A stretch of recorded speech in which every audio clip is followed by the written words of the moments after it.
তো বন্ধুরা, শেষ পর্যন্ত আমি আমার এই যে মিনি পন্ডটা ছিল, যেটা চৌবাচ্চা, এটা জল খালি করলাম। কারণ মাছ মারা যাচ্ছে কিছু কিছু মাছ কালকে আগামীকাল জলটা দেওয়ার ফলে।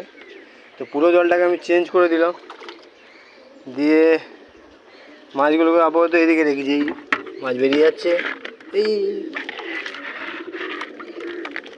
দাঁড়া দাঁড়া দাঁড়া, এই মাছ বেরিয়ে যাচ্ছে। এই মাছগুলোকে আবার জলে ছাড়া হবে, কিছু বড় মাছগুলোকে আলাদা রাখা হবে ব্রিডিং করানোর জন্য। দেখি কতটা সাকসেসফুল হই। ঠিক আছে বন্ধুরা, তো ভালো লাগলে কমেন্ট লাইকটা করে জানাবে, ঠিক আছে, ফলো করবে। এর থেকে আরও কিছু ভিডিও আমি বানাবো আস্তে আস্তে করে, ঠিক আছে। তো তোমাদের আমার ভিডিও লাইক ফলোটা করে দিও, ঠিক আছে, যাতে আমি আরও এগোতে পারি।